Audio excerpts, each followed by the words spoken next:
হয়ে গেল আমাদের দেবগড় ফোর্ট দেখা, মানে ফোর্টের পাঁচিল দেখা। ফোর্টের তো আর কিছু অবশিষ্ট নেই, শুধু একটা দত্তা মন্দির, মানে গণেশের মন্দির, যদিও বাইরে রামচন্দ্রের ছবি লাগানো বড় করে, আর একটা দূরে বেটেখাটো লাইট হাউস আছে, কিন্তু আমি আর সেখানে গেলাম না, প্রচণ্ড রোদ। লাইট হাউসে নর্মালি বিকেলের দিকটায় বসলে ভালো লাগে, হয়তো সন্ধ্যার দিকে সানসেটের সময়। ফোর্টে ঢুকতে কোনো এন্ট্রি ফি নেই, লাইট হাউসের ওপরে কেউ উঠতে চাইলে তার জন্য 20 টাকা এন্ট্রি ফি আছে।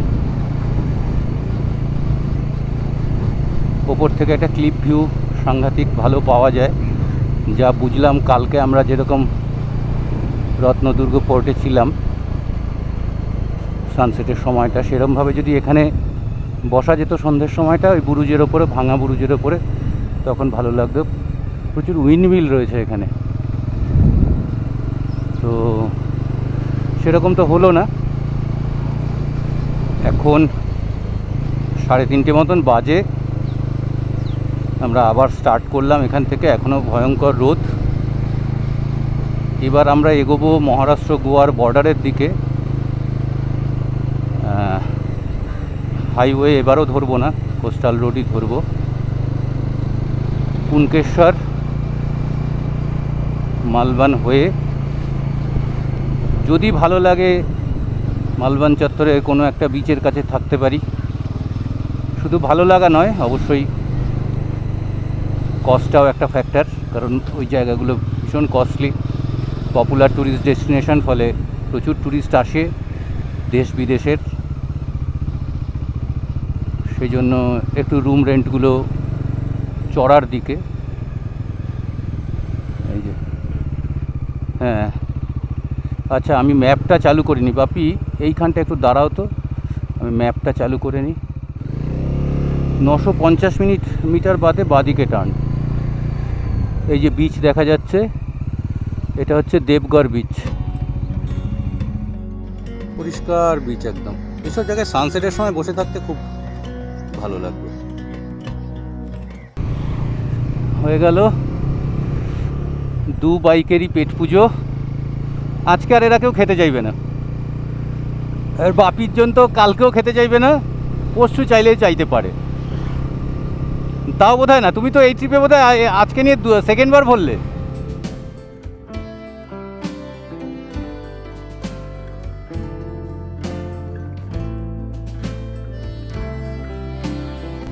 আচ্ছা, কুনকেশ্বর বিচ সোজা 14 কিলোমিটার, আমরা এই সোজাই যাব।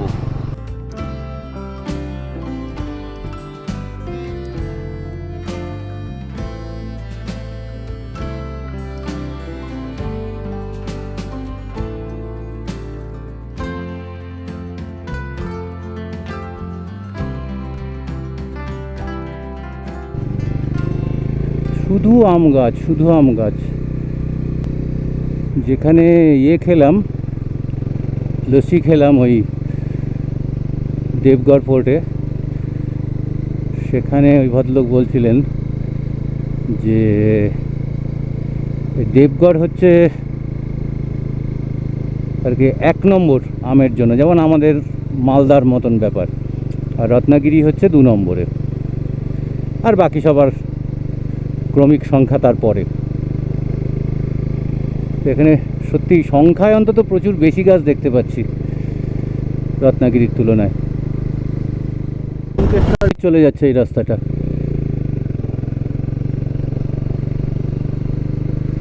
আর আমরা চলেছি আচারার দিকে।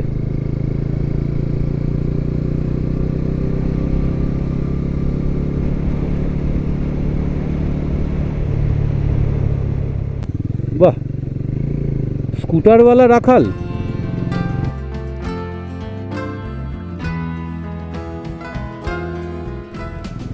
ওয়াগিনী, আচারে, দিবেগড়, সব কটা বিচ এই রাস্তায়।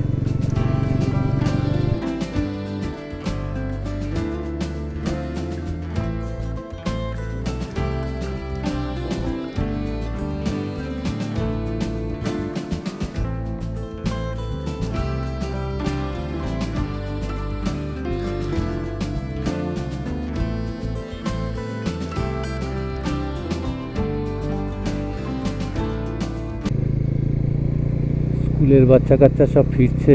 ওফ, দারুণ লাগছে, গাছপালা ভর্তি।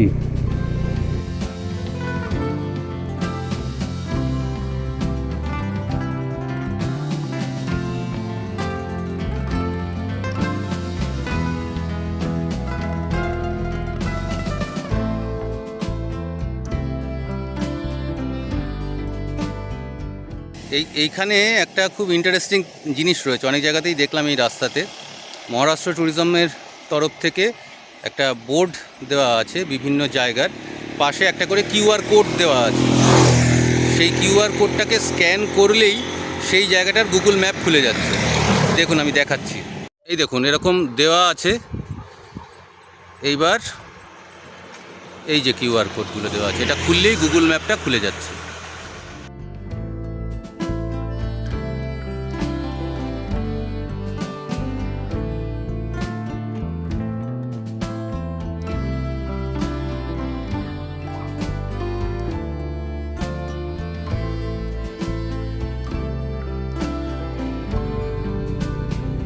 আমরা বাদিকে যাব, গোয়া হচ্ছে বাদিকে, গোয়ার রাস্তা। আর এইদিকে সব বিচগুলো।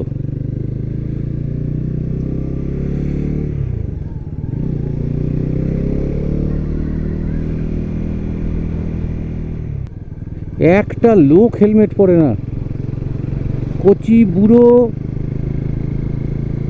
ছোড়া ছুরি কেউ না, সব হেলমেট ছাড়া। এই দিকে গেলে 2 কিলোমিটার হচ্ছে মালবান বিচ, 7 কিলোমিটার হচ্ছে তারকালি বিচ। যাবে নাকি? আমাদের যেতে হবে বাদিকে। সময় থাকলে যেতাম, সময় তো নেই। এই যে রাস্তা এইরকম খারাপ আর কি। এবার এতক্ষণ তুমি মাঝে মধ্যে তাও খানিকটা ভালো স্ট্রেচ পেয়েছো, এবার পুরোটাই এরকম খাড্ডা মাড্ডা থাকবে হয়তো।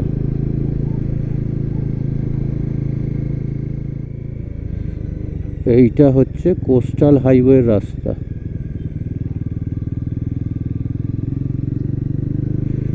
এই রাস্তায় 21 কিলোমিটার যেতে হবে।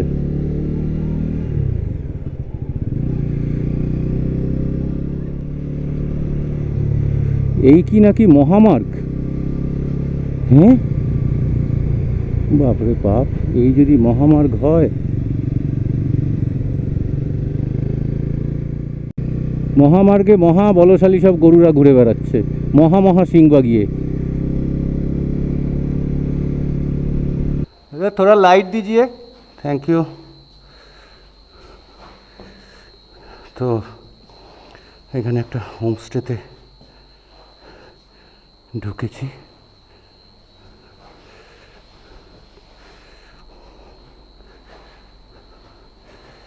এই হচ্ছে আমাদের ঘর।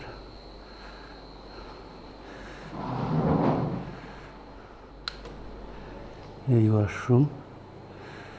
বাবা, এর আবার ওদিকে একটা রয়েছে গিজার, কমোড, শাওয়ার সবই আছে,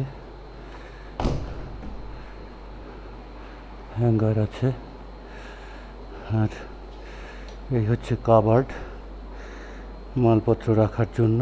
এটা খুব প্রয়োজনীয় জিনিস, এই হ্যাঙ্গার সাফিসিয়েন্ট সংখ্যায় আছে, এখানেও আছে, এখানেও আছে। লাইটটা বারবার নিভিয়ে দিচ্ছে। স্নান হয়ে গেছে। এইখানে আজকে খাবার কোনো বন্দোবস্ত ছিল না, কারণ অন্য কোনো গেস্ট নেই, আর সেই জন্য ননভেজ কিছু পাওয়া যাবে না ওনারা বলে দিলেন। তো বললেন যদি ভেজে রাজি থাকো তাহলে আমি আনিয়ে নেবো আর কি বাইরে কোনো জায়গা থেকে। তা আমি কোনো অসুবিধা নেই। তো ভেজ বাইরে থেকে আনিয়ে নিয়েছেন, এখন আমরা খেতে যাব। এখন বাজে 8:30। অলরেডি বাইরের সব কিছু বন্ধ হয়ে গেছে। একটু জলের জন্য বেরিয়েছিলাম, ঠান্ডা জলের বোতল কেনার জন্য, অনেকটা হাঁটতে হলো। বাপি সমস্ত ডেটা ট্রান্সফার করলো, সমস্ত এই কদিনের যা যা শ্যুট হয়েছে সেগুলো ল্যাপটপের মাধ্যমে সব ট্রান্সফার করে হার্ড ডিস্কে নিল। এখন আমরা খেতে যাব। আর একটা কথা, মজার ব্যাপার, ওই যে তখন আমি যখন মালপত্র নিয়ে ঢুকছিলাম, আমি চেঁচিয়ে বারবার বলছিলাম যে একটু আলোটা জ্বালান, অন্ধকার, বাইরে বেরিয়ে যাচ্ছি আবার আলো বন্ধ হয়ে যাচ্ছে। বেসিক্যালি ওখানে একটা সেন্সার লাগানো আছে সিঁড়িতে, প্যাসেজে এবং জাস্ট গেটটার বাইরে, মানে সিঁড়ি দিয়ে নামার পরে 3টে জায়গায় সেন্সার লাগানো আছে। ওই সেন্সারে ওটাকে আর কি জাজ করে, ফলে যখন কোনো লোক ঢোকে বা বেরোয় তখন আলোটা জ্বলে, যেই আবার ঢুকে যায় বা বেরিয়ে যায় আলোগুলো নিভে যায়। আমি দেখাচ্ছি।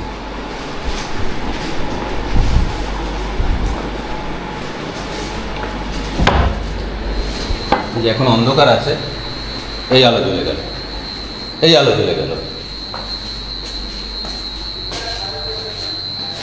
সিঁড়ির নিচে আলোটা নেই এখন, এই আলো জ্বলে গেল। বাইরে অন্ধকার,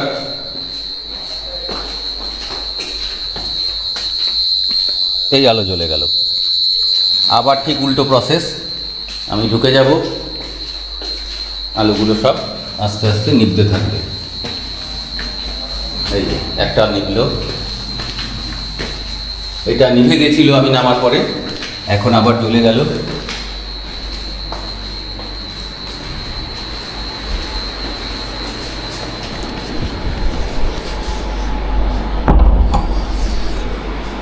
এবার আমরা খেয়ে দিয়ে শুয়ে পড়ব। তাহলে আজকের ব্লগটা এখানেই শেষ করছি। ভালো থাকবেন সবাই, শুভরাত্রি।